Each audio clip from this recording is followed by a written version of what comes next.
Waalaikumsalam warahmatullahi wabarakatuh. Yang saya hormati Pak Rektor, Pak Dekan, Bapak dosen, Ibu, para pejabat, dan saudara-saudara mahasiswi yang berbahagia. Saya mohon maaf tidak makan kenyang sekali ya Pak Rektor. Jadi makannya terlalu enak dan terlalu banyak. Dan saya mohon maaf juga jam 4 mesti berangkat. Nah, jadi karena itu kita manfaatkan semaksimal mungkin waktu ini. Mudah-mudahan sampai jam berapa? Jam 3 ya? Bisa ya? Iya. Airport kan tidak jauh. 10 menit. Oh, kalau gitu setengah 4 nggak bisa. Jadi tadi sudah disampaikan bahwa tadi pagi saya menyampaikan ceramah mengenai etika penyelenggaraan pilkada. Ini penting untuk persiapan kita menyukseskan pilkada sebulan Desember nanti. Dan meskipun tugas kami sebagai Dewan Kehormatan Penyelenggara Pemilu hanya berkaitan dengan kode etik penyelenggara, tapi etika penyelenggara itu berkaitan juga dengan peserta. Peserta pemilu itu harus juga berintegritas, beretika juga. Bahkan para pemilih, masyarakat pemilih kedaulatan itu harus sama-sama untuk membangun etika politik, etika pemilu. Sebab kalau etika pemilu itu bisa dipahami, dipersepsi secara sama dan direalisasikan, maka insya Allah ya kita akan menyelenggarakan sebuah proses pemilihan pemimpin secara berintegritas, bisa dipercaya. Kita kepercayaan itu bukan hanya lahir karena kita aturan hukum, tapi juga aturan etika. Jadi lebih tinggi dari sekedar ukuran-ukuran hukum normatif. Jadi jauh lebih dari sekedar aturan hukum. Etika pun baik yang written tertulis, etika tertulis maupun yang science of ethics. Jadi etika beda dengan hukum. Kalau hukum syaratnya harus ditulis, lex specialis. Penegak hukum harus menegakkan hukum yang tertulis, bukan yang tidak tertulis. Apalagi polisi, ya kan? Kalau hukum yang tidak tertulis tidak ada jadi pegangan. Jadi hukum itu harus tertulis. Tapi kalau etika di samping tertulis ada juga sense yang dirasakan. Nah, jadi lebih kompleks ini soal etika ini. Maka yang harus kita tegakkan itu bukan hanya hukum, tapi juga etika. Selama ini kita bicara hukum. Seakan-akan hukum segala-galanya. Negara hukum, kita dikonstruksikan seakan-akan negara hukum itu segalanya. Hukum yang paling tinggi, hukum sebagai panglima, kan gitu. Semua hal yang lain tidak boleh melanggar hukum. Nah, jadi diberi pembenaran oleh sarjana hukum. Nah, kita jadi jumawa gara-gara doktrin hukum sebagai panglima tertinggi. Orang fakultas hukum, sarjana hukum, enggak gitu. Sarjana tertinggi kita ini. Sarjana pertanian tidak boleh bertentangan dengan sarjana hukum, kan gitu. Seolah-olah karena hukum itu paling tinggi. Nah, jadi segala norma yang non hukum harus mengalah kepada norma hukum. Norma agama pun tidak boleh bertentangan dengan norma hukum. Oh, benar begitu. Begitu memang. Doktrin ilmu hukum memang begitu. Norma etika tidak boleh bertentangan dengan hukum. Norma agama pun tidak boleh bertentangan dengan hukum. Itu kata ahli hukum. Semua begitu. Nah, lebih-lebih lagi seorang positifis sejati, perancang ide Mahkamah Konstitusi pertama di dunia bernama Hans Kelsen, sarjana Austria. Dialah yang pertama kali mengusulkan dibentuknya Mahkamah Konstitusi yang saya dirikan tahun 2003 itu. Verfassungsgerichtshof pertama kali dibentuk di Wina tahun 1920. Nah, perancang itu namanya Hans Kelsen. Dia punya teori, pure theory of law, teori murni tentang hukum. Apa yang dimaksud teori murni tentang hukum? Yang dimaksudkannya adalah bahwa hukum itu eksklusif, tidak boleh dipengaruhi oleh ajaran moral, ajaran etika, bahkan tidak boleh dipengaruhi oleh faktor-faktor non-hukum, politik, ekonomi, sosiologi. Oh, tidak boleh. Murni, hukum adalah murni. Nah, itu ajaran teori Rijksrechtsleer atau pure theory of law. Ekstrem sekali. Sudah dikonstruksi sebagai paling tinggi, dia juga tidak boleh dipengaruhi. Tidak boleh dipengaruhi oleh yang lainnya. Sangat ekstrem. Kalau kita baca itu teori, baru gagasan. Bahkan kata Hans Kelsen, semua bidang ilmu pengetahuan itu, ilmu sosial maupun ilmu eksakta, sama-sama tunduk kepada hukum kausalitas sebab akibat. Baik dalam ilmu sosial maupun dalam ilmu eksakta, semuanya tunduk pada hukum kausalitas. Tapi tidak dalam ilmu hukum. Ilmu hukum sendiri sama dengan bahasa. Ini tidak ada hubungan sebab akibat. Ini peristiwa-peristiwa yang tidak ada sebab akibat. Jadi hukum adalah hukum. Pokoknya ekstrim. Hukum itu. Nah, maka doktrin tentang supremasi of law itu melanda seluruh jalan pikiran umat manusia seluruh dunia. Apalagi sesudah gelombang sekularisme memisahkan agama dengan negara, kan? Ekstrim juga dalam sejarah. Maka negara pun hanya dikelola sebagai dengan konstruksi hukum. Urusan privat, urusan pribadi tidak boleh diurus oleh negara. Itu urusan privat.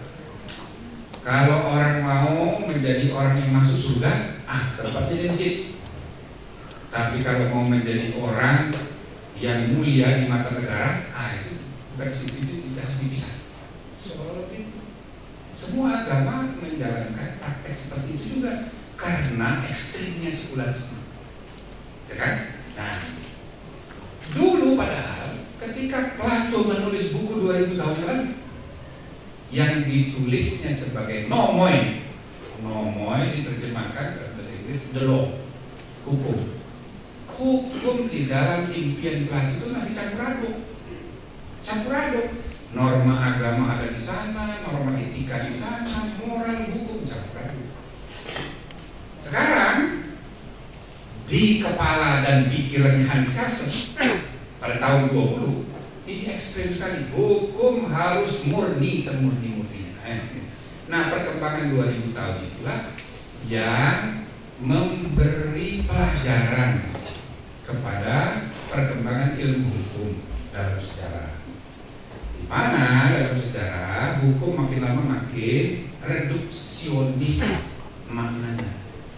Bahkan ketika tradisi hukum berkembang dan praktek, dulu hukum kan tidak ditulis orang, lama-lama hukum ditulis. Orang Eropa Barat kontinental menuliskannya dalam bentuk statutory law, tradisi membuat undang-undang. Tapi orang Inggris itu tidak membuat undang-undang, tapi dia menuliskan putusan kasus-kasus yang sudah diputus pengadilan sebelumnya. Gitu. Jadi dalam tradisi Inggris itu lama-lama membentuk tradisi yang disebut common law.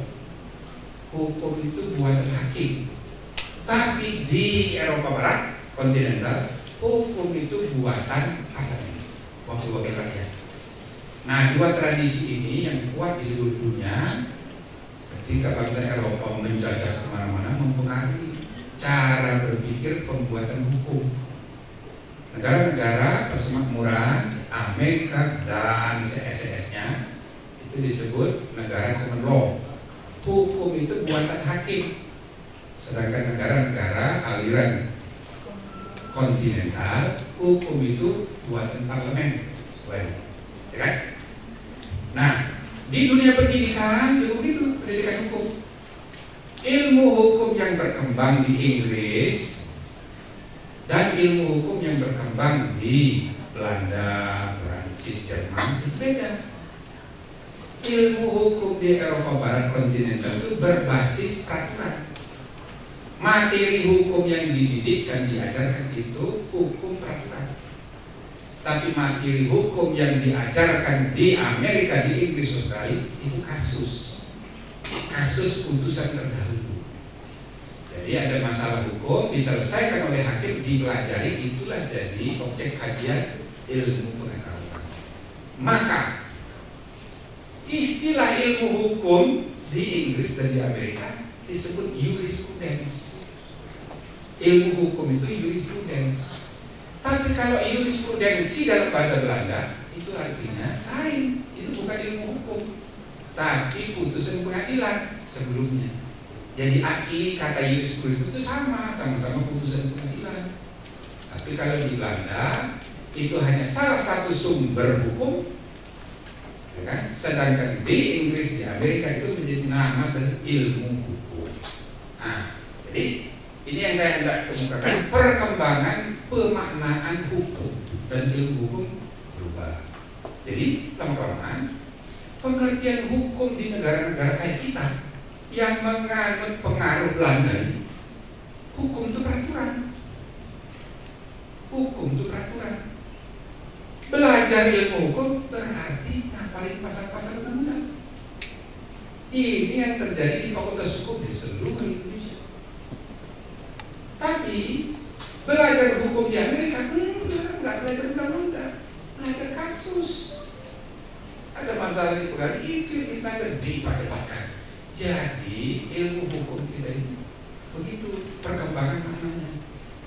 Maka hati-hati menjadi sarjana hukum, bisa menjadi sekedar sarjana peraturan, SP, sarjana peraturan.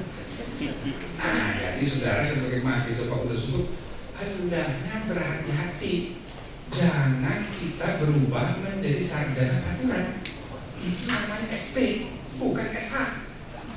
Bahkan kalau kita mendengar perdebatan di TV-an, bukan hanya peraturan yang diperdebatkan, titik dan koma, kata-kata, itu namanya SK, sarjana kata-kata. Malah yang lebih buruk lagi itu adalah S3, sarjana titik dan koma. Pasal undang-undang ini enggak ada komanya, dibandingkan bertentangan enggak dengan titik koma undang-undang dasar. Diperdebatkan titik dan koma, ini namanya S3, sarjana titik koma. Jangan sampai saudara berubah menjadi S3. Yang benar itu adalah sarjana hukum. Tapi sebaliknya dari STK, SK, SP, sarjana peraturan, ada sarjana satu lagi namanya SK, sarjana keadilan. Sarjana keadilan. Pokoknya motifnya keadilan. Hukum tidak penting, yang penting keadilan. Hukum hanya sarana, hukum hanya alat, yang penting keadilan. Maka ada aliran agresif sekali. Kita harus mendengarkan suara rakyat. Keadilan rakyat adalah keadilan dari Tuhan. Itu kan? Jadi kita harus menyelam rasa keadilan yang hidup dalam masyarakat. Padahal kita tidak tahu menyelamnya sampai mana.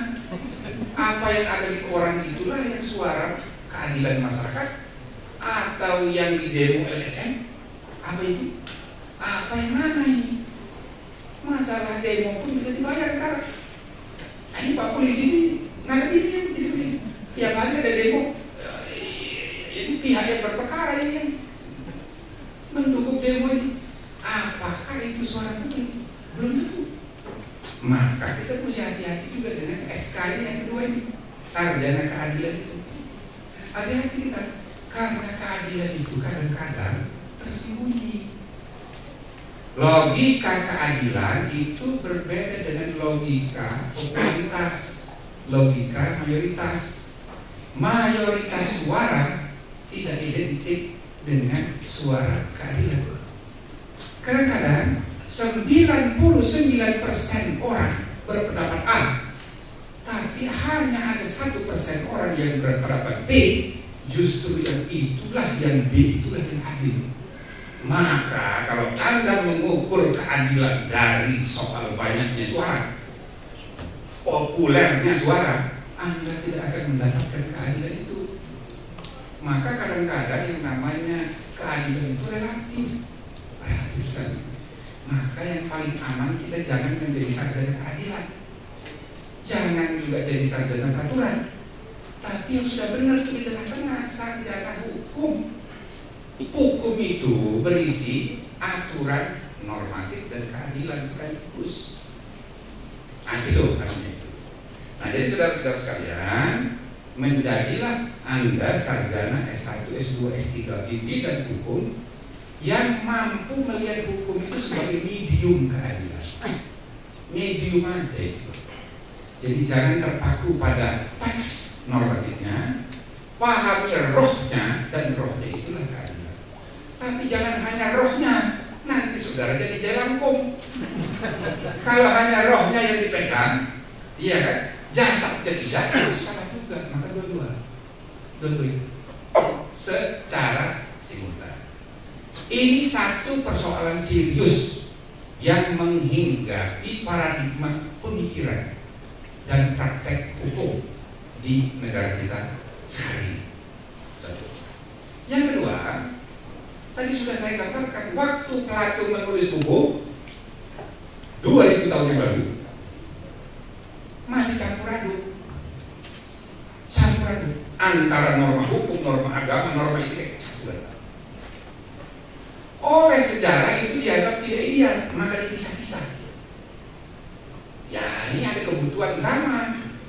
Ketika zaman di mana kekuasaan negara dan kekuasaan gereja campur aduk tidak karu-karuan, sejarah memisahkannya, namanya sekularisme.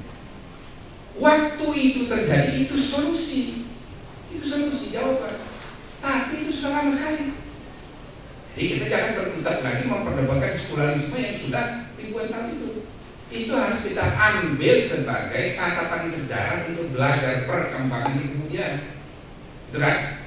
Sejarah zaman sekarang ini sudah menunjukkan arah yang berbeda, bahwa hubungan antara hukum dan etika tidak bisa lagi Anda pisah-pisahkan secara kaku. Dia harus berkolaborasi. Cuman tidak boleh dicampur adukan, tidak boleh dikacaukan. Harus tahu bedanya, di mana memisahnya, di mana tidak, harus tahu proporsinya. Maka tidak bisa lagi kita pisahkan diametral antara hukum dan etika itu. Tidak bisa lagi. Nah, apa ini hubungan hukum dan etika? Kalau Anda tanya kepada ulama dan pendeta, pasti jawabannya, ya kan, etika yang paling tinggi. Nomor satu adalah agama. Etika tidak boleh bertentangan dengan agama. Agama nomor satu. Etika nomor 2, hukum nomor 3. Artinya hukum tidak boleh bertentangan dengan etika, etika tidak boleh bertentangan dengan agama. Pasti ulama begitu pendapatnya. Kalau nggak begitu, kalau ngomong sama ulama, nanti dianggap kafir. Hati-hati. Jadi hukum tidak boleh bertentangan dengan etika, akhlak, etika tidak boleh bertentangan dengan hukum. Begitu kata agama. Pendeta sama begitu juga. Sama, hukum negara tidak boleh bertentangan dengan etika, etika tidak boleh bertentangan dengan agama. Sama begitu. Tapi kalau Anda tanya kepada sarjana hukum Hans Kelsen, terbalik. Hukum yang paling tinggi. Etika tidak boleh bertentangan, agama juga tidak boleh bertentangan. Nah, saya mau tunjukkan pada saudara bukti bahwa dua-dua logika berpikir ini sudah tidak relevan lagi sekarang.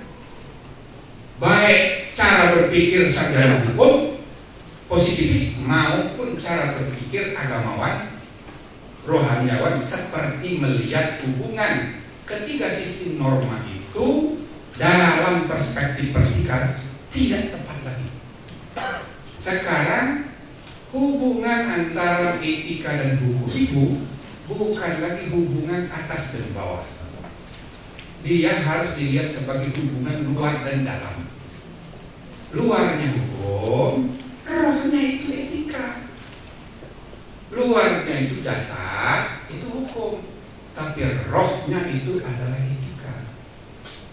Kalau hukum tidak beretika, itu tidak ada gunanya.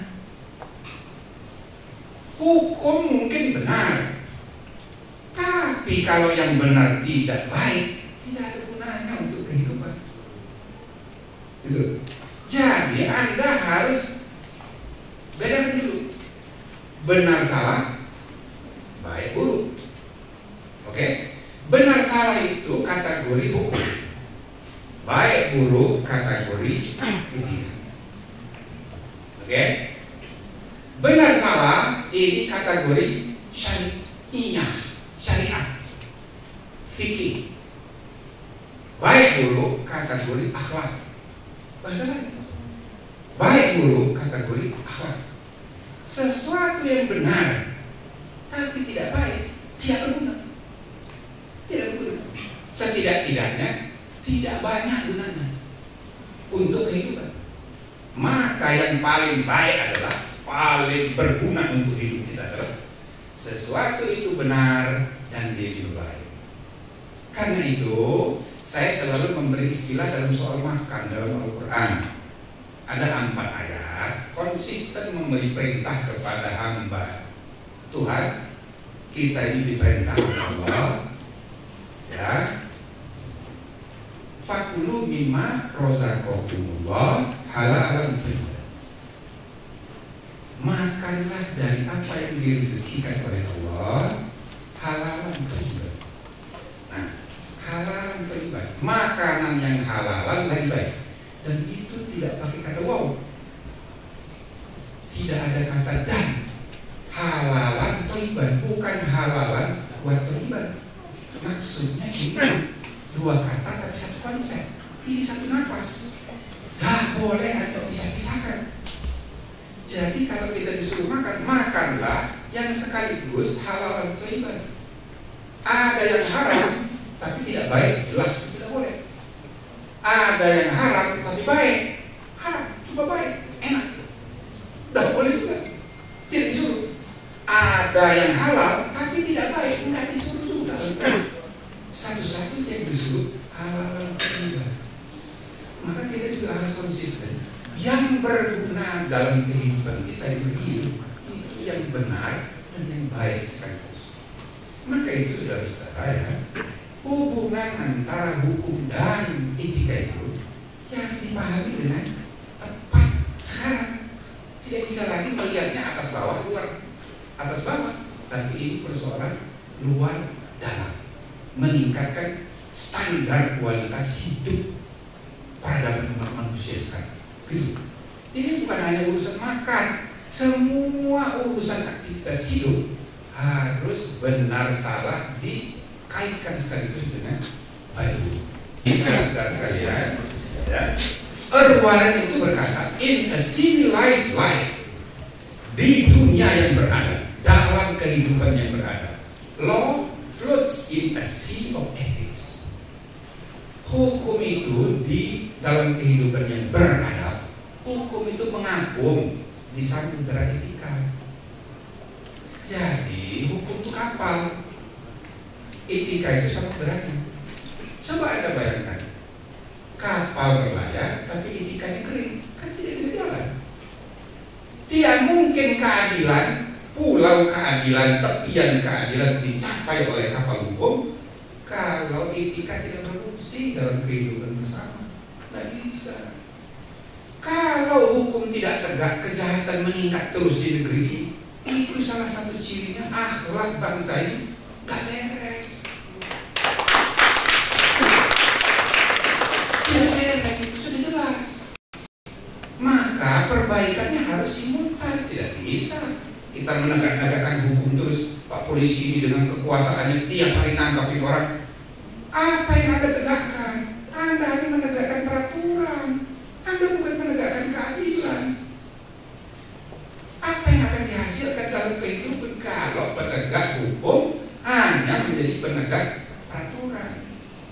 Lebih rendah, lebih jelek lagi kalau yang ditegakkan itu menegakkan kata-kata, menegakkan titik koma tadi. La haula wala, masuk penjara semua orang, Pak. Itu sebabnya sekarang penjara sudah penuh di mana-mana. Dan untuk Anda ketahui, tobat masuk penjara itu tidak lebih dari 25%.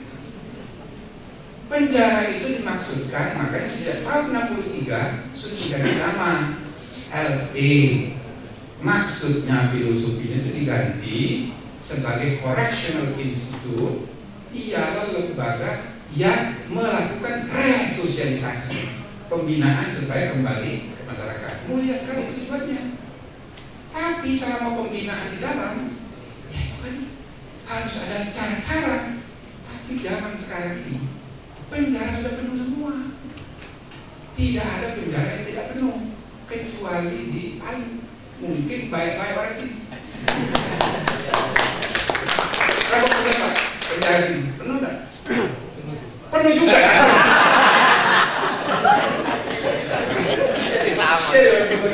Saya nggak tahu, saya kira baik-baik orang Palu sini.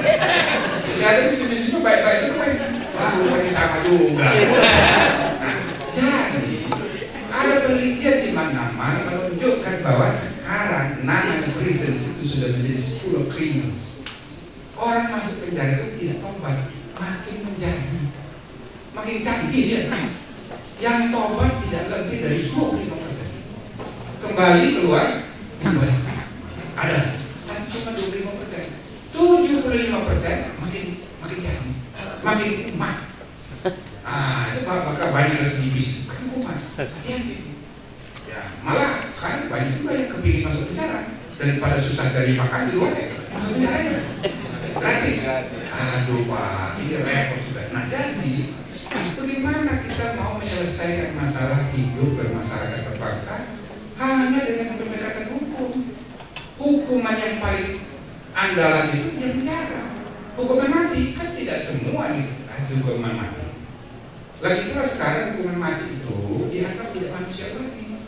Sekarang jumlah negara yang menghapus pidana mati sudah 140. Jadi tidak lagi mayoritas jumlah negara yang menerapkan pidana mati. Karena makin lama pidana mati itu makin dianggap tidak manusiawi. Itu. Nah, tapi kemarahan publik kepada penjahat pokoknya harus dimatikan. Bila perlu 3 kali mati. Apalagi kalau koruptor 3 kali mati, hidupkan matikan lagi. Saya marah orang. Tapi ini kan karena kemarahan saja. Sebagai solusi itu sekarang sudah makin tidak populer pidana mati itu.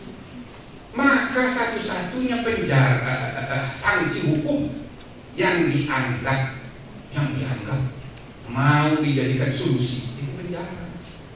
Akibatnya semua bangsa di seluruh dunia menjadikan penjara sebagai solusi. Padahal nyatanya yang tobat tidak lebih dari 25%. Maka pendekatan hukum itu tidak menyelesaikan masalah kemanusiaan di zaman sekarang. Gitu loh Pak. Jadi jangan Anda itu tiap hari hukum-hukum. Lah saya ini guru besar hukum, saya ngerti banyak kekurangannya hukum ini. Jadi Pak Polisi hati-hati, jangan tiap hari menegakkan hukum, tapi yang ditegakkan titik dan koma, bukan menegakkan keadilan. Kita ini harus melihat hukum hanya medium. Tujuannya itu keadilan. Umat manusia itu inginkan keadilan, kebebasan, keadilan, persamaan, persaudaraan, itu kan, dan kesejahteraan. Maka itu Revolusi Prancis itu impiannya ada tiga: liberty, equality, fraternity, kebebasan, persamaan, dan persaudaraan. Itu bangsa Prancis.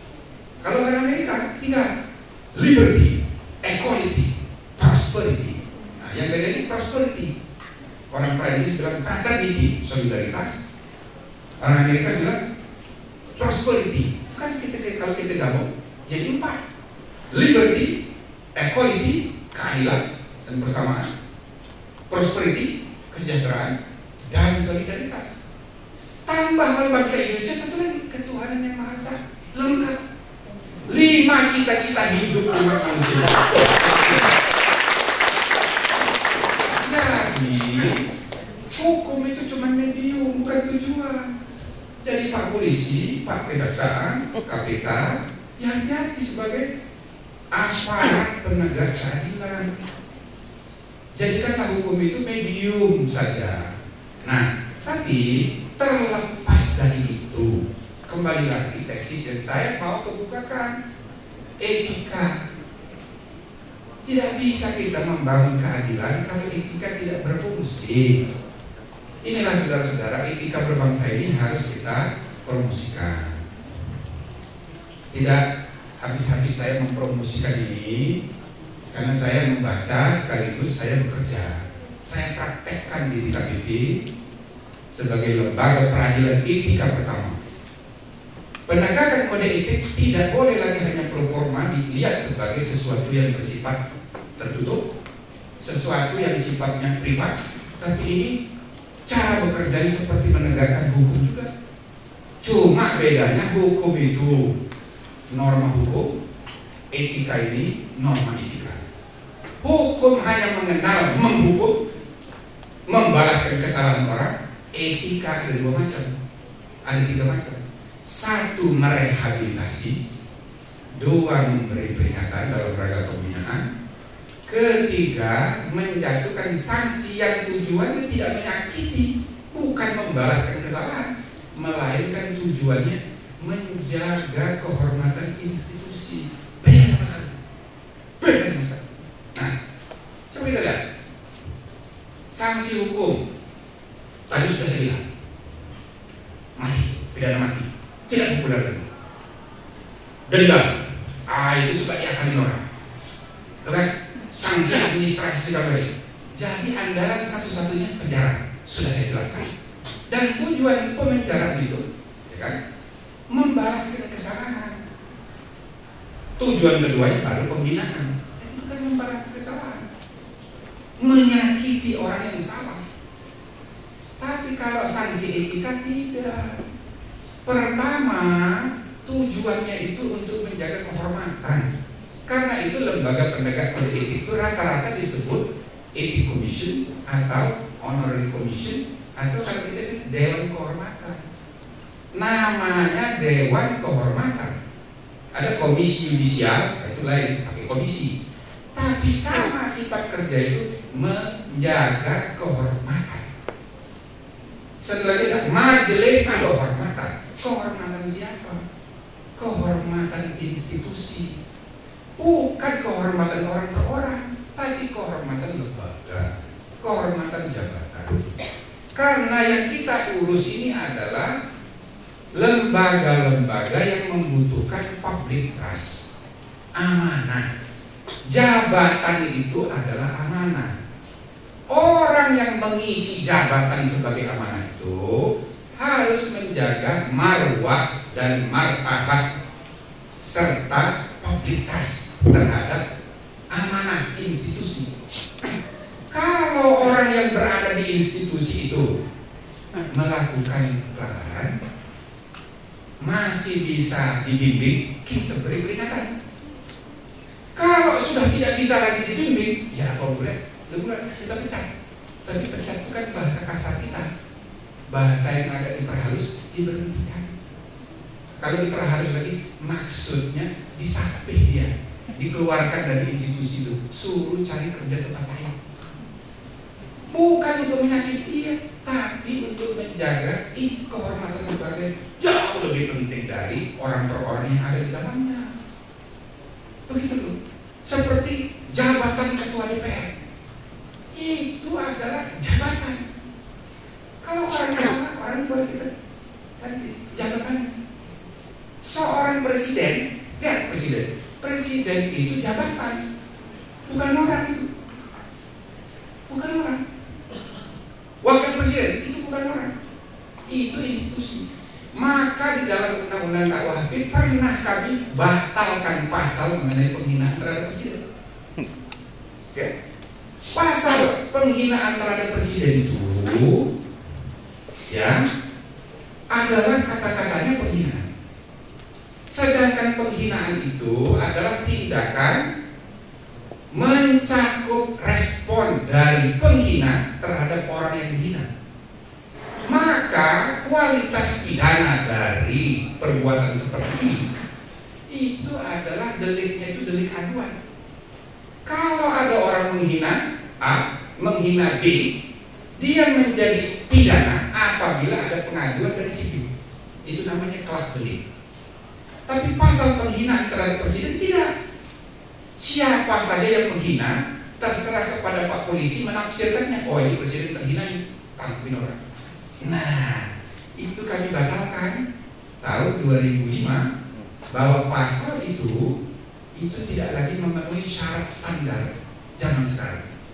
Karena itu pasal abad ke-18 dipakai ketika raja-raja di Inggris, di Belanda, rumusan awal pada abad 17 yang begitu. Jadi kalau raja itu utuhnya apa gitu, semua rakyat harus nunduk. Kalau nggak nunduk, Pak itu menghina itu sudah tangkap gitu-gitu. Ada. Jadi pasal itu. Nah, kenapa itu pasal ini dihapus? Alasannya presiden itu bukan orang yang bisa merasakan terhina. Itu hanya manusia. Kalau dia bukan manusia, dia tidak punya perasaan terhina dan tersanjung. Presiden adalah sebuah institusi. Kalau seorang yang sedang menduduki jabatan presiden merasa terhina, itu artinya pribadi dia yang merasa terhina. Maka orang tidak boleh salah paham. Menghina siapapun tidak boleh, termasuk menghina pribadi seorang presiden. Tapi kalau dia merasa terhina, dia mengadu ke Polda. Itulah yang dilakukan SBY dan Ibu Andi Yudhoyono. Dia tanya sama saya jelaskan begitu. Dia ikuti. Sebagai presiden, Bapak harus memberi contoh. Itu yang harus dilakukan. Siapa saja yang punya jabatan harus dipisahkan. Anda ini sebagai pribadi atau sebagai institusi. Nah, kalau Anda terhina, itu artinya pribadi. Datanglah ke polisi. Prosesnya sama. Oleh polisi akan diproses secara sama. Perlakuannya tidak ada diskriminasi, tapi proporsional. Nah, dengan demikian kita ini sudah harus membedakan antara institusi dan pribadi. Maka sanksi etika tadi kepada si pejabat, ya kan? Itu kepada pribadi. Institusinya mau kita selamatkan. Itulah beda sanksi hukum, sanksi etika. Bahkan kalau tidak terbukti, kita wajib menjaga kehormatan, direhabilitasi. Jadi saudara-saudara sekalian, etika ini sesuatu yang serius kan? Ya, karena itu seluruh dunia sekarang jadi trending topik. Saya kasih tahu sama Anda semua, ya, ini jadi trending topik di seluruh dunia. Semua negara lagi tergila-gila dengan sistem etik. Di dunia bisnis itu namanya bisnis etik, ya. Itu ya good corporate governance. Itu kan karena perkembangan perkembangan sistem etika bisnis. Ya. Di Amerika sekarang, di Australia sekarang, di Inggris sekarang, semua sudah punya undang-undang tentang etik. Public Office, undang-undang etika jabatan publik. Bahkan di Amerika sekarang, semua lembaga publik punya kode etik dan punya etik commission. Bahkan 50 negara bagian di Amerika sudah ada 42 negara bagian membentuk permanent etik commission yang diberi kewenangan memecat pejabat eksekutif legislatif kalau terbukti melanggar kode etik. Jadi negara-negara maju itu yang konon kurang Islami, konon jauh dari agama sekuler, justru akhlaknya lebih bagus dari masyarakat yang punya Pancasila. Itu masyarakat Pancasila, mana Pancasila, akhlaknya di mana? Budi pekerti di mana? Di Amerika di mana-mana, di Jepang. Rasa malu kalau sudah malu mundur. Nggak mau maju mundur, maju terus. Salah mau maju terus. Kalau maju ini. Nah, ini kan gara-gara akhlak itu tidak berfungsi. Lalu bermain-main dengan kata-kata, bermain-main dengan prosedur-prosedur hukum, akan rusak. Jadi ini soal sangat serius. Nah, jadi saudara-saudara sekalian, etika kehidupan berbangsa dan bernegara ini sekarang sedang dalam situasi yang genting, sangat genting, ya kan? Maka kita harus berbuat serius, mulai dari dunia perguruan tinggi ini, supaya kita memperkenalkan sistem etika kehidupan berbangsa yang alhamdulillah kita punya Pancasila, Undang-Undang Dasar, dan sampai sekarang masih berlaku TAP MPR nomor 6 tahun 2001. Berlaku sebagai hukum, tidak dicabut oleh TAP terakhir nomor 1 tahun 2003. Jadi judulnya pun persis TAP MPR tentang etika kehidupan berbangsa. Maka itu dalam membaca Undang-Undang Dasar 45, tolong Anda lihat Undang-Undang Dasar itu sebagai dasar konstitusional kehidupan berbangsa dan bernegara. Itu bukan hanya source of constitution law, bukan hanya sumber hukum konstitusi, tapi dia juga merupakan sumber etika konstitusi atau source of constitution ethics. Dan percaya sama saya bahwa sistem etika ini makin lama akan terus berkembang dalam praktek, sehingga pada suatu hari nanti, ini saya tantang Anda semua termasuk para dosen, mungkin 1 abad dari sekarang Fakultas Hukum akan berubah nama, berubah menjadi Fakultas Hukum dan Etika, sehingga dia menjadi lengkap dan utuh memahami sistem norma dalam mengontrol dan mengendalikan kehidupan bermasyarakat, berbangsa dan bernegara. Fakultas Hukum dan Etika. Jadi kalau saudara ketinggalan sarasi itu sudah saya ingatkan dari sekarang hari ini. Ya kan? Nah, supaya makin jelas, saya tambah sedikit. Membandingkan perkembangan sistem norma hukum itu dalam sejarah dengan sistem norma etika. Ya. Awalnya dulu hukum itu tidak ditulis orang, nggak ditulis orang. Baru di kemudian hari orang menuliskan. Okay. Makanya ada hukum adat dan sebagainya. Sama hukum Islam, awalnya tidak dituliskan orang, lama-lama dituliskan orang, kan? Nah, sekarang etika juga begitu, dulu tidak ditulis, sekarang sudah ditulis, Nah, maka seperti contoh hukum Islam, Quran. Yang namanya Quran itu adalah hukum itu sendiri. Wahyu langsung menjawab pertanyaan, tapi belum ditulis menjadi mushaf di zaman Utsman baru, ya kan? Sesudah lengkap ditulis jadi mushaf, Al-Quran berubah fungsi, bukan the law itself, tapi dia berubah menjadi code of law. Jadi code of law, jadi kitab hukum. Tapi sesudah 1 abad kemudian muncul masalah, banyak persoalan-persoalan yang tidak bisa dijawab. maka berkembang pendapat, berkembanglah ilmu, namanya fikih. Fikih itu dari doktrin-doktrin baru, tapi tidak tertulis juga. Tertulis. Nah, lama kelamaan Al-Quran berubah lagi menjadi source of law, not the law itself. Bukan lagi code of law secara langsung, tapi dia menjadi source of law, sumber hukum dan fikih. Tapi mulai abad ke-10 muncul kebutuhan untuk menuliskan buku kitab-kitab fikih dalam bentuk peraturan resmi. Karena mazhab sudah banyak, berbeda-beda, ada mazhab Syiah, ada mazhab Sunni, ada ini mazhab Maliki, Hanafi. Kalau mau kawin, umat Islamnya ribut. Istrinya Syafi'i, suaminya Hambali. Kacau itu. Nanti mau melahirkan anak, istrinya Syiah, suami keluarganya ini Hanafi, kacau lagi. Meninggal, ada yang mau yasinan, ribut lagi. Maka Harun al-Rasyid adalah khalifah pertama yang memikirkan perlunya unifikasi hukum. Harun al-Rasyid itulah yang memberi inspirasi di kemudian hari munculnya, diadopsinya pengertian tentang kanon, yaitu perlunya dibuat peraturan yang disahkan oleh negara untuk unifikasi.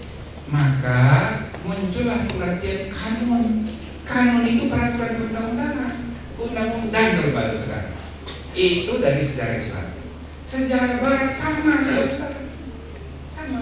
Jadi hukum itu baru di kemudian hari ditulis orang. Nah, sekarang pengalaman yang sama sedang dialami oleh sistem etika. Saya bagi 6 perkembangan sistem etika. Ya. 1, etika teologis. Tatkala etika itu dipahami, dipelajari, dikembangkan sebagai bagian dari ajaran agama, maka etika itu hanya dikhotbahkan di gereja, di masjid. Itu etika teologis. Ya, bagian malas mencatat, ayo baca buku saya. Cari buku fotokopi juga boleh. Etika pertama itu teologis. Kedua, etika ontologis. Ketika etika dan akhlak itu dijadikan bahan kajian ilmiah, filsafat, etika ontologis. Tapi menjelang abad ke-19 muncul lagi praktek baru, yaitu etika positifis. Bahwa etika itu ditulis menjadi kitab-kitab, dan orang pertama yang menulis etika profesi adalah namanya Ar-Ruhawi. Ar-Ruhawi menulis tadi abad 9. Kode etik kedokteran. Itulah kode etik pertama yang ditulis orang. Lama kelamaan ditiru di barat. Di Amerika, American Medical Association itulah organisasi profesi pertama bikin kode etik. Sampai akhir abad 19, awal abad 20 makin banyak organisasi bikin kode etik. Sampai abad ke-20 banyak sekali organisasi profesi bikin kode etik. Tapi semua kode etik sampai abad 20 pertengahan itu baru performa. Kayak ormas bikin anggaran dasar dibacanya kalau waktu kongres, jadi tidak pernah ditegakkan. Kode etik itu baru performa, tapi sudah positifis. Nah, mulai abad kedua, akhir abad ke-20 muncul gerakan functional ethics. Maka ada satu tadi, theological ethics, ontological ethics, kemudian positivist ethics, yang keempat functional ethics. Ada tuntutan kebutuhan kode etik itu ditegakkan. Ini yang saya namakan periode mutakhir, dan PBB pada tahun 96 PBB resmi mengeluarkan rekomendasi tahun 97 General Assembly menganjurkan semua negara anggota PBB supaya membangun infrastruktur ethics for public office. Semua jabatan publik dianjurkan dilengkapi dengan infrastruktur ethics. Yang dimaksud infrastruktur ethics dua: satu, kode etik; dua, institusi atau majelis penegak kode etik. Dua-duanya. Inilah sebabnya awal abad 21 ini di mana-mana negara-negara seluruh dunia buat undang-undang. Nah inilah yang saya perkenalkan dari dulu, dan sayangnya dalam 4 tahapan ini, theological ethics, ontological ethics, positive ethics, dan functional ethics, semua belum mengkonstruksi penegakan kode etik sebagai peradilan etik. Semua mekanisme penegakan kode etik sampai sekarang masih tertutup. Semua masih menganggap paru-paru bahwa etika ini masih masalah privat, jadi jangan terbuka. Tapi di KPP sudah memulai sejak baru Dewan Kehormatan Penyelenggara Pemilu kami konstruksi sebagai peradilan etik pertama di dunia, di mana penegakan kode etik dilakukan terbuka seperti pengadilan pada umumnya, seperti di MK. Maka kritik pertama waktu saya diangkat ketua Dewan Kehormatan KPU sebelum di KPP, sidang kami memecat KPU Palembang, Sumatera Selatan, itu terbuka. Orang mengeritik mentang-mentang mantan ketua MK, sidang di KPU terbuka. Emang apaan? Oh begitu, saya biarin aja. Sekarang kita udah 3 tahun, sudah lebih dari 309 yang kita berhentikan. Semua mekanismenya terbuka dan lancar. Karena masalah ini adalah jangan lihat dari segi sistem normalnya, tapi urusan yang kita urus itu urusan publik. Jabatan yang dipegang oleh orang-orang yang tidak boleh melanggar kode etik, jabatan yang menyangkut kepentingan publik, memerlukan public trust, maka dia harus dikelola terbuka. Kita bikin dia pengadilan. Alhamdulillah, undang-undang pertama yang mengikuti logika ini, undang-undang MD3 DPR. Maka DPR sekarang sudah berganti nama dari Badan Kehormatan DPR menjadi Mahkamah Kehormatan DPR. Mahkamah itu dari ibu saya mengikuti praktek di KPP. Begitu saya diundang, waktu mereka mau memperkenalkan ini, bagus. Ini undang-undang hebat, cuma bagian ini saja. Yang lain. Karena dia menggunakan istilah Mahkamah Kehormatan. Tapi cara bersidangnya masih tertutup, diikat oleh peraturan di dalam. Nah, sekarang DPR mempunyai peluang untuk membuat sidang. Tidak akan ada lagi kasus sebesar ini dalam sejarah seperti yang dialami ketua DPR sekarang. Tidak, MKD. Kalau mereka bisa beristihad di atas peraturan internal, meskipun teksnya mengatakan pada dasarnya, kalau di pengadilan, kalau di situ semua sidangnya tertutup kecuali ditentukan lain, atau di pengadilan semua sidang di pengadilan itu terbuka kecuali ditentukan lain. Pengadilan itu tidak selalu terbuka. Misalnya kalau pengadilan anak, untuk pembuktian bisa dinyatakan tertutup oleh hakimnya, bisa. Ini Pak Polisi tahu tanya. Misalnya ada pembuktian yang menyangkut apa begitu, atas permintaan hakim bisa memutuskan kita sidangnya dinyatakan tertutup, bisa. Walaupun prinsip pokoknya terbuka. Tapi untuk peradilan etik, karena di MKD sudah ada aturan pada dasarnya tertutup, bukan pada prinsipnya, tapi pengecualian ini boleh dibuka. Maka kesempatan untuk MKD itu membuka sidangnya kalau dilakukan terbuka, tidak melanggar etika, tidak melanggar hukum, karena pada prinsipnya tetap tertutup. Cuma untuk kasus yang sekali ini dia bikin terbuka dengan kesepakatan internal. Itu bisa. Kalau itu dilakukan, maka makin terbukalah kita berkembang ke tahap kelima dari perkembangan etika kehidupan berbangsa dan bernegara ini. Dari yang pertama tadi ontologis, teologis, ontologis, positivis, fungsional tertutup, sekarang menjadi era yang kelima, fungsional terbuka, dengan embrio Dewan Kehormatan Penyelenggara Pemilu yang sudah ditangkap pesan-pesan moralnya pesan sejarahnya oleh Mahkamah Kehormatan Dewan Perwakilan Rakyat. Mudah-mudahan itu menjadi pintu masuk bagi kita memperbaiki kualitas akhlak bangsa dan negara kita. Terima kasih. Assalamualaikum warahmatullahi wabarakatuh. Dan tentunya kami mohon adik-adik mahasiswa, terutama dari pasca dan juga S1 dan juga UU, untuk memanfaatkan kesempatan ini untuk bertanya tentang bagaimana kita beretika dalam berbangsa dan bernegara. Karena ini memang amat sangat penting, terutama kini di Indonesia ini kita dilanda oleh krisis. Terima kasih. Assalamualaikum warahmatullahi wabarakatuh. Bapak Profesor Dr. Jimli Asidiki yang mulia, yang sangat saya kagumi. Alhamdulillah, setelah mendapatkan kuliah singkat dari Prof tentang etika dalam kehidupan berbangsa dan bernegara, maka saya ingin mengajukan tanggapan dari Profesor tentang dua hal.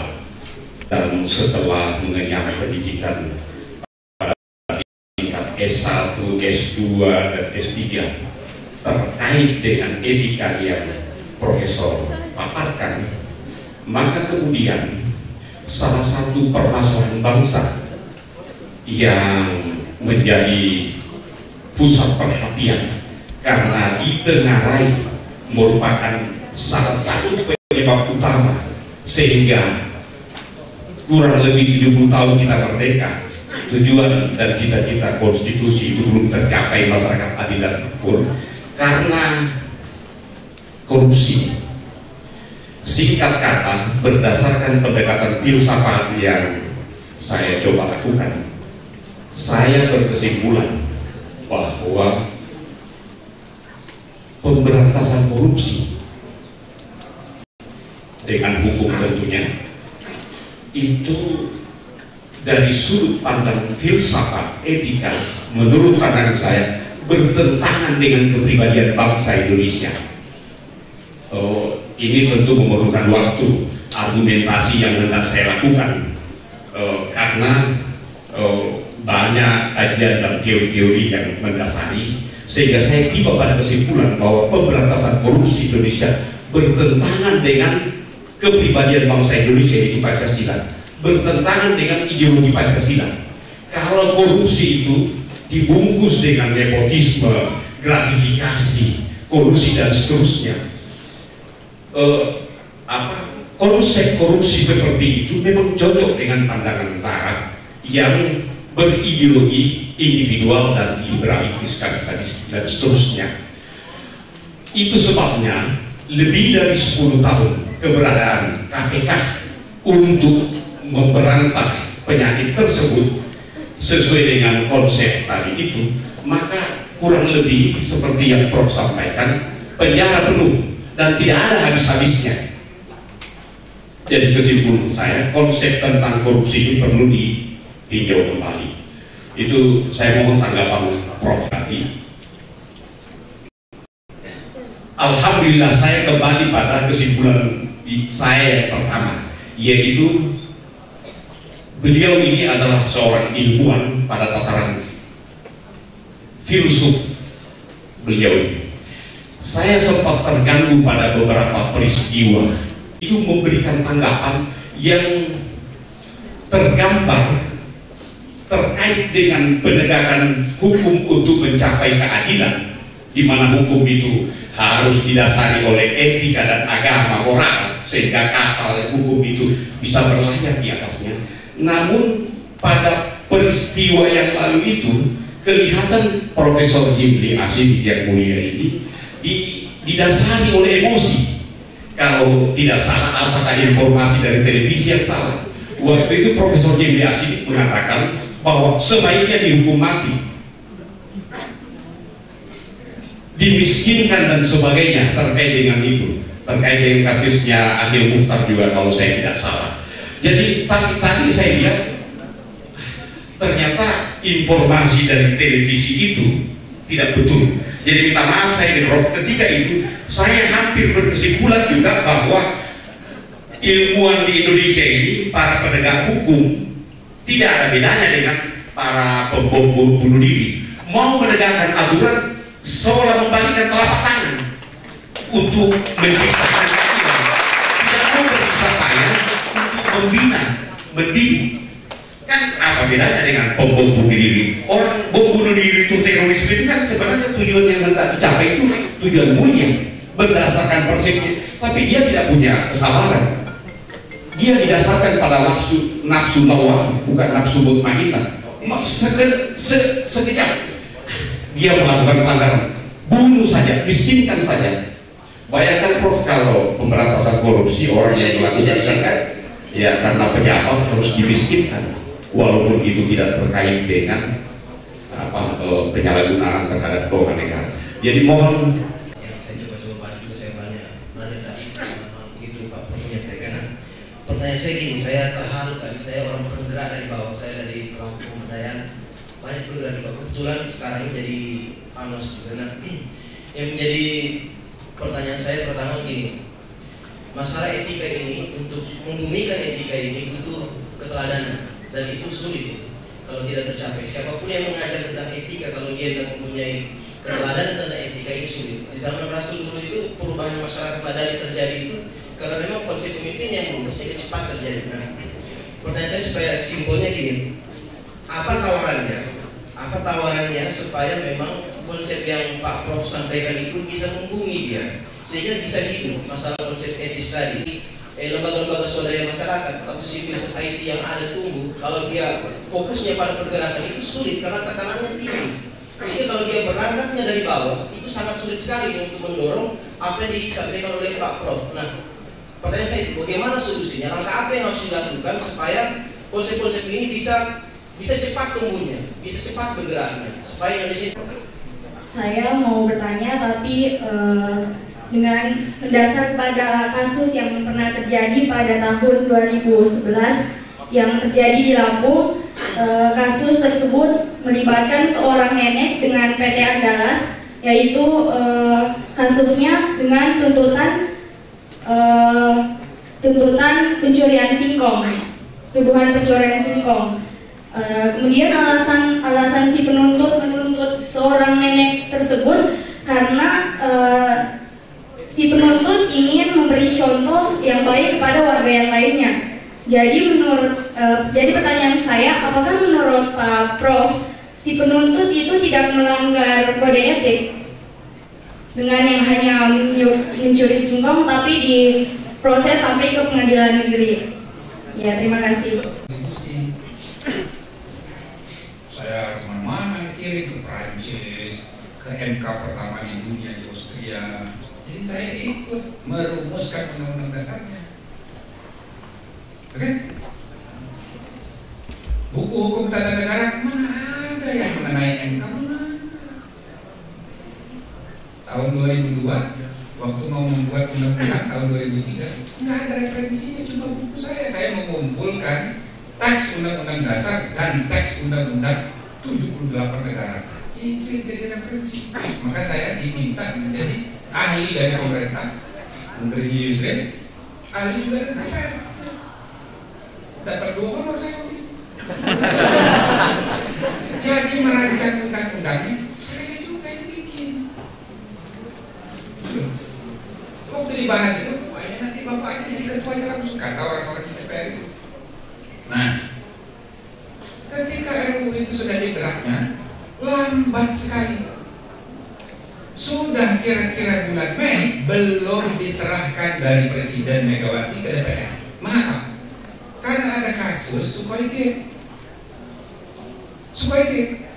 Sukhoi Gate itu lalu menimbulkan rasa takut. Kalau MK ini dibentuk nanti ada impeachment. Maka pemerintah itu jadinya telat mengirimkannya. Sedangkan di Undang-Undang Dasar disebut Mahkamah Konstitusi sudah terbentuk sebelum 17 Agustus 2003. Eksplisit disebut. Sudah bulan Mei belum dibahas. Padahal ini tinggal 3 bulan. Baru di akhir Mei itu dikirim langsung dibahas. Membahas itu cuma 2 bulan. Baru selesai tanggal 13 Agustus 2003. Tinggal 4 hari batas waktu. Tinggal 4 hari. Maka begitu tanggal 13 disahkan DPR, langsung dikasih nomor oleh Seknek, diteken Presiden. 4 hari, 2 hari itu mencari calon hakim. Maka saya dipilih oleh DPR. Saya bilang sama teman, coba untuk juga cuma 2 hari, kalau enggak kita enggak terpilih. Maka saya dipilih dari DPR, ada yang 3 dari Presiden, 3 dipilih Mahkamah Agung. Cepat. Tanggal 15, jadi 2 hari sesudah 15 keluar Kepres. Tanggal 15 itu hari Jumat. Hari Sabtu satu-satunya hari untuk pengucapan sumpah di istana. Hari Sabtu. Hari Minggunya 17 Agustus. Peringatan kan itu 17 jadinya 18. Tanggal hari Senin. Jadi satu-satunya hari tersedia yang sah untuk mengucapkan sumpah hari tanggal 16 Agustus, yang 1 hari sebelum tanggal 17 dan 1 hari sebelum hari itu. Tanggal 19 saya dipilih jadi ketua.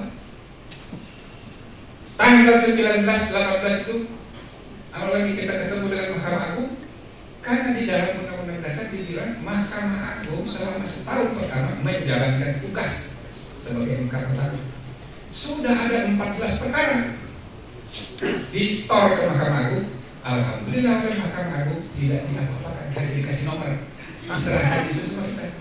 Ini belum ada apa-apa, pegawai belum ada, kantor belum ada, duit belum ada, semua kita cuma dapat 3 kertas aja. Kertas Undang-Undang Dasar, kertas Undang-Undang, kertas Kepres, cuma 3 kertas. Saya tanya Seknek, saya tanya sama Pak Budiono, Menteri Keuangan, saya tanya sama Pak Yusril, berapa anggaran yang tersedia? Ini sudah bulan Agustus, tidak ada APBNP, kita tidak siapkan, tidak ada anggaran. Anggaran. Karena itu bulan Agustus, tidak ada disiapkan. Untuk saudara ketahui, KPK itu berdiri bulan Desember. Belajar dari kita, mereka sudah siapkan 3M. MK itu 0. Pegawai nggak ada, gimana ini? Jadi saya cari akal. Ini 9 hakim, ini orang kampung semua pula. Dari 9 hakim itu cuma ada 3 yang punya rumah di Jakarta. Alhamdulillah. 6 orang tidak punya rumah. Kacau ini. Saya yang kedua. Saya datang ke Hotel Santika sana, ketemu manajernya, saya jelaskan ini MK ini lembaga penting bisa memecat presiden. Jadi tolong kasih saya kamar 6, nanti bayarnya 3 bulan lagi. Untuk tempat kita kan langsung aja. Lalu dikasihlah kontrak 6 kamar. Nah, dikasihlah kita kantor kecil di bawah itu. Jadi kantor MK pertama selama 1 bulan pertama. Hotel Santika. Terus saya karena komputer kan, bikin surat Mahkamah Konstitusi Republik Indonesia. Baru dah. Alamatnya hak saya. Saya kirim surat kepada Presiden, Wakil Presiden, Ketua MPR, Ketua DPR, Ketua DPI, Ketua BP, Ketua MPR, minta waktu mau memperkenalkan kita. Jadi surat sampai orang pertama telepon, Billy Yudono, Ketua BPK. Sekretaris telepon saya. Sekretaris Pak Profesor Jimmy. Oh iya, ini Pak Ketua BPK langsung bisa menerima besok. Wah, jangan dulu saya bilang, kasih tahu. Kita ke Presiden dulu, BPK belakangan. Jadi kita belum di kantor, punya sekretaris belum. Kita dari nol, modal cuma 3 kertas. Dalam waktu 3 tahun, gedung sudah jadi. 1 tahun, pemilihan presiden sukses di tangan Mahkamah Konstitusi. Pemilihan presiden pertama sudah ada perkara antara kubu Wiranto dan Megawati. Itu semuanya. Nah, jadi kata Menpan waktu itu, Bapak Ibu juga nakut-nakut Megawati. Takut-takutin begini. Jadi ini penting, saya bukan karena saya nakut-nakut, ini pentingnya kan. Jadi gaji, saya minta tanah kasih, saya minta ini kasih. Dalam 3 tahun jadi simbol sejarah. Nah, terus untuk saudara ketahui, kita ini bekerja itu mau jadi contoh. Gaji saya tidak pikirkan. Kami 2 tahun pertama tidak ada gajinya. Tidak ada gajinya. Saya punya prinsip, hak saya adalah kewajiban Anda. Kewajiban Anda adalah kewajiban saya adalah hak Anda. Jadi sesama pejabat saya bilang, ini kalau urusannya BPN bukan urusan kami dong, urusan Menteri Keuangan memikirkan kami. Alhamdulillah ternyata tidak ada orang memikirkan kita. Jadi kita rupanya harus memikirkan diri sendiri. Aduh, saya berapa kali main tenis sama Pak Mulyono itu keliling-keliling. Sudah sekian bulan baru itu keluar dirjennya itu menyediakan anggaran khusus apa tidak tahu kira-kira. Hanya kita bisa kontrakan pindah Kuningan, ada anggaran dikit, tapi gaji pun tahun ketiga baru keluar SKS. Gitu kan? Jadi nggak punya apa-apa. Tapi standing kita sejak dari hari pertama saya sudah sewa mobil, harus sama besarnya dengan mobil bagaimana? Ketua Mahkamah. Kita kan nomornya saya minta nomor 9. Kata seknek, Pak kami rapat dulu Pak. Tapi ketua nomor B9 itu ketua DPA yang bubar setelah MK lahir. Saya bilang, ya pokoknya saya pakai dulu, nanti dirapatkan silakan. Jadi nomor 9. Itu kan? Tahun 2004 kita diundang. Itu 2003 kita belum diundang, 17-an. Sudah diundang. Tapi saya cek tempat duduknya. Wah, tempat duduknya saya lihat Ginanjar, ketua DPD, sudah di dalam box. Sedangkan MK, karena anak baru kan. Nah, Ginanjar kan duduk. Tahun 2004 Ginanjar sudah di dalam box. Ketua KPK, ketua MK belum. Padahal kita duluan kan. Protes sama Presiden SBY, semua pres bisa begini. MK itu harus sama kedudukannya. Jadi selama ini itu saudara ketahui yang namanya tempat duduk 17 itu hanya eksekutif legislatif, ketua DPR, Presiden Wapres, sedangkan ketua Mahkamah Agung, BPK itu tempatnya tempat menteri. Nah ini, jadi pemimpin negara itu cuma eksekutif legislatif. Yudikatif bukan. Siapa ini? Ini ada catatan saya soalnya, jadi saya juga matikan. Nah, jadi saya kasihkan sama SBY sama Yusuf Kala.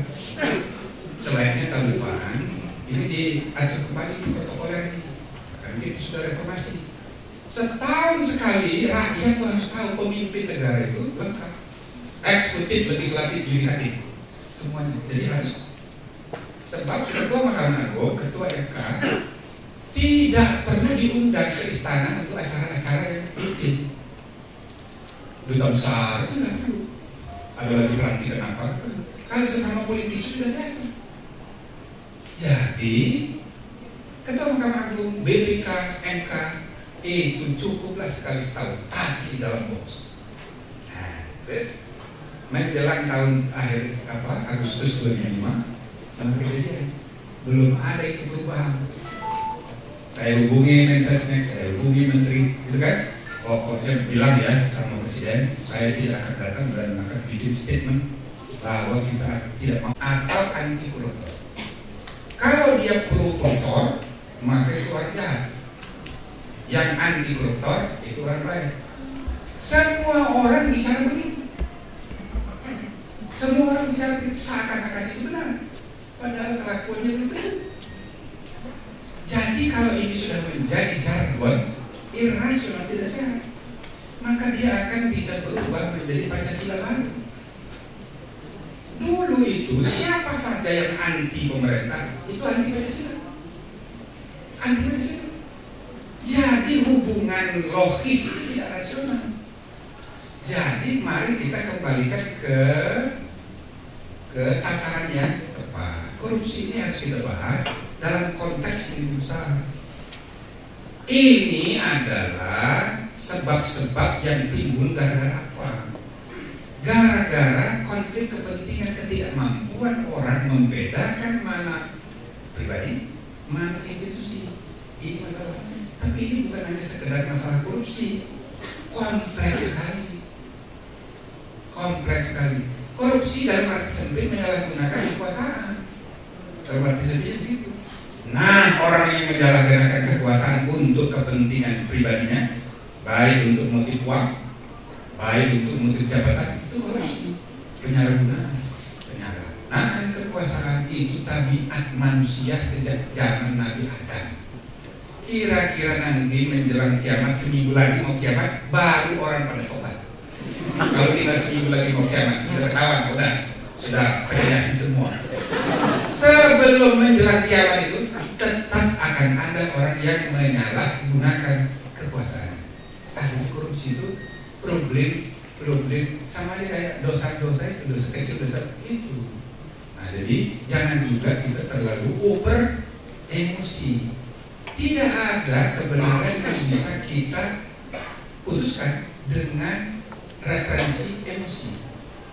Public anger kepada penjahat korupsi itu irasional. Cuma kita harus pandai-pandai, jangan dilawan. Tapi ini harus orang yang marah itu, kata Rasul, harus disuruh ngambil wudu, bukan dijadikan referensi pengambilan keputusan. Jadi kalau LSM sekarang marah sekali, orang marah itu jangan dijadikan rujukan membuat keputusan keadilan. Itu bukan keadilan. Keadilan itu sesuatu yang rasional, tangan dingin, tapi dia mesti rapi. Nah, karena itu faktor leadership itu menjadi sangat penting. Jadi kita tidak boleh memberi gesture yang salah kepada masyarakat seakan-akan kita memberi pembenaran pada orang yang mau korupsi. Itu juga tidak mendidik. Tapi kita juga tidak boleh larut dengan emosi itu. Maka diskusi yang Anda mau bikin itu bagus itu. Diskusikan mengenai gratifikasi dalam budaya bangsa kita. Mungkin sekali bukan budaya bangsa. Budaya itu kan banyak sekali aspeknya. Ada yang ideal, ada juga yang evolving, yang tumbuh.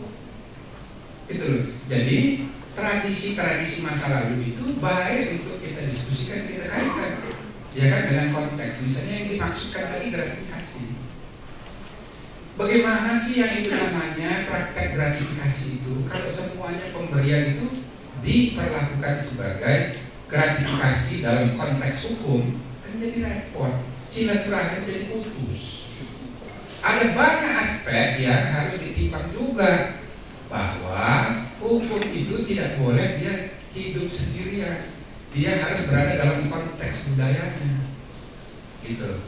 Makanya saya selalu mengatakan ini penting juga buat Anda di perguruan tinggi kan. Antara institusi dan tradisi itu tidak boleh diskrepansi. Institusi dengan budaya melahirkan tradisi, sekarang ini cenderung menyambung. Ada diskrepansi antara institusi and the tradition, culture. Ya. Kenapa? Institusi kita buat dari kesadaran kognitif, pengetahuan. Pengetahuan kita peroleh dari bacaan. Sekarang kita membaca dunia melalui jaringan ICT. Maka pengetahuan kita luas sekali. Tapi perilaku kita dibentuk turun-temurun. Turun-temurun. Kita hidup dalam kebudayaan, maka kelakuan kita ini dibentuk bukan oleh pengetahuan kita, melainkan oleh tradisi kita. Tiba-tiba kita menyaksikan adanya diskrepansi. Bahasa kasarnya kemunafikan budaya. Kepala kita anti korupsi, kelakuan kita korupsi. Kepala kita demokrasi, kelakuan kita marah kalau dikritik. Kepala kita siap berbeda pendapat, tapi begitu orang kritik kita langsung sakit hati dan datang ke sungai. ini persoalan serius. Semua perguruan tinggi hanya terlena untuk membahas di tataran pengetahuan. Maka ketika kita mendirikan, membentuk institusi-institusi pemerintahan, institusi pendidikan, semua institusi itu tidak berbasis budaya. Jadi tanggung jawab intelektual kaum perguruan tinggi ini besar sekali untuk menjadi penghubung emas antara peradaban modern yang kita pelajari melalui ilmu pengetahuan dan teknologi dengan tradisi kebudayaan kita di masa lalu. Nah, jadi syukur-syukur hukum adat juga kita kembangkan, kaji-kaji sistem politik masa lalu, kerajaan-kerajaan kuno. Makanya saya juga berusaha dari dulu untuk mendorong kajian-kajian hukum tata negara adat, cuman belum kesampaian. Antara lain ada yang saya mau promosikan, W.S. Rendra mau saya beri gelar doktor honoris causa di bidang hukum tata negara adat. Dia sudah bersedia, sudah diputuskan oke di Unhas, keburu meninggal. Saya masih ada hutang sejarah mencari tokoh-tokoh yang punya ya pengertian yang tepat mengenai tradisi politik, adat, hukum tata negara, kerajaan-kerajaan kita di masa lalu, jadi simbol supaya kita juga ya. Nah, kemudian saudara, itu kepanjangan yang saya jawab Pak dosen kita ini. Untuk membumikan etika perlu keteladanan, benar sekali. Jadi saya usulkan ada lima hal konkretnya. Pertama, etika ini kita harus tata masuk ke dalam sistem pemerintahan tersebut. Sistem pemerintahan masuk dilengkapi dengan infrastruktur ini.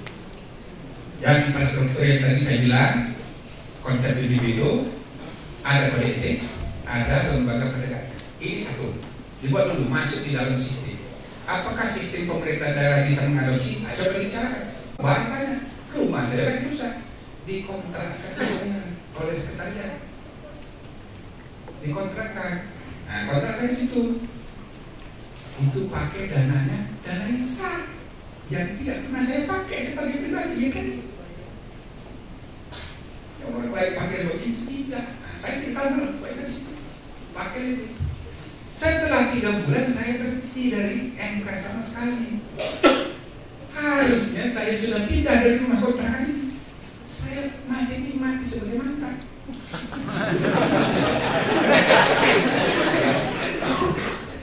Setelah dicek, pertama dicarikanlah oleh staf itu kontrakan rumah yang sampai setahun.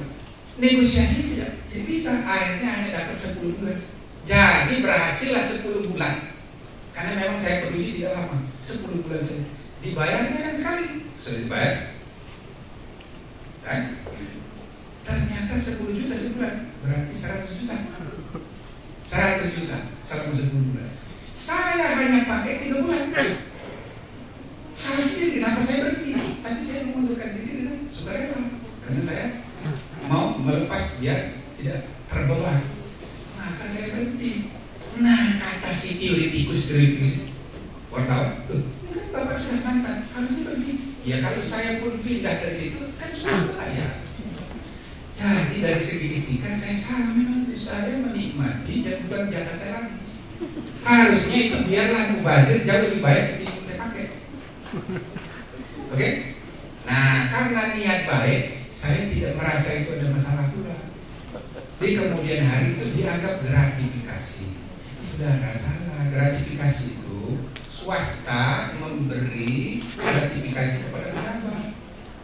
Tapi kalau mantan pejabat, ya kan, diberi oleh kantor, oleh negara yang merasa terhormat, yang merasa menghormati dan bersyukur dan merasa berterima kasih kepada mantan ketua MK yang mendirikan dengan susah payah. Itu kan bukan gratifikasi. Tapi ya sudahlah, namanya juga orang mencari-cari. ada juga ternyata salah saya. Dan saya lagi nyari-nyari bagaimana cara mengembalikannya. Serius. Nah, jadi kalau kita cari-cari kesalahan orang, kasih saya 1 bulan, Anda ini masing-masing satu orang ini ada semua salahnya.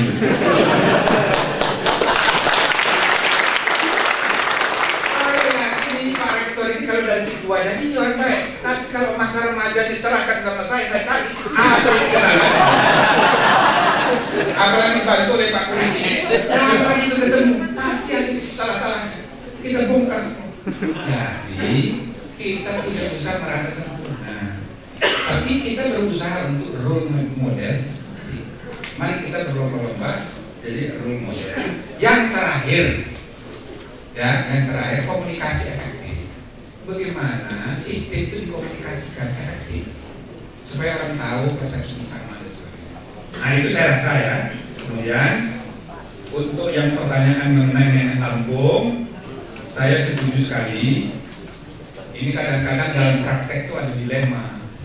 Jadi begini, kita kadang-kadang harus menerima kenyataan semua sistem sudah kita tata, ada saja kasus. Tidak ada 1, 2 gitu ya kita maklumi. Polisi dan jaksa cara berpikirnya itu semua orang salah kecuali yang terbukti benar. Tapi kalau pengacara balik, semua orang benar, apalagi yang banyak.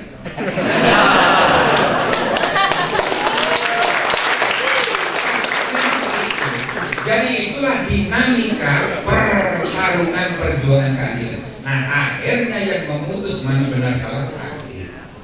Jadi kadang-kadang kita harus terima itu tadi permainan hidup saja. Cuma kalau bisa dibetulin, jangan terlalu. Maka diperlukan juga kearifan penegak hukum, para polisi, kejaksaan, yang gitu loh, jangan berlebihan. Nah, seandainya polisi diberi kewenangan untuk menjadi polisi perdamaian, mendamaikan, itu memerlukan aturan di KUHP. Tapi seandainya polisi kita belum profesional amat, bahaya juga diberi untuk nanti diselesaikan semua masalah secara hukum adat. Bahaya juga. Jadi ini serba sulit ini. Jadi makanya kita pelan-pelan. Benar sekali yang saudara bilang itu. Nah, terus Ketua DPR Maklar sudah saya sampaikan tadi, ya. Kampanye praktek kampanye mendahului jadwal. Nah, itu kadang-kadang kampanye itu definisinya ada jadwalnya. Di luar itu tidak disebut kampanye. Kan itu anunya itu. Terus kalau mahkamah etik tertingginya, nah, sudah ada RUU tapi belum selesai. Jadi Fakultas Hukum bisa memberi masukan kajian-kajian mengenai soal itu. Kasus Palu ini sudah jadi kasus tidak ditanya. Nanti saya jawab di putusan aja. Kalau sudah jadi kasus tidak boleh ditanya. Apalagi di depan umum. Lebih-lebih kalau bisik-bisik lebih nggak boleh lagi. Saya kira begitu saja. Sudah cukup atau masih ada? Maka saya ini kan hanya manas-manasin saudara aja. Biar bergerak, pikirkan apa yang follow up dari apa yang saya bayangkan itu. Ya bisa juga saudara punya pendapat yang berbeda, bisa juga dengan baik, dan lebih dari itu kita memperluas alternatif untuk solusi bagi kehidupan bangsa dan negara kita. Terima kasih. Assalamualaikum warahmatullahi wabarakatuh.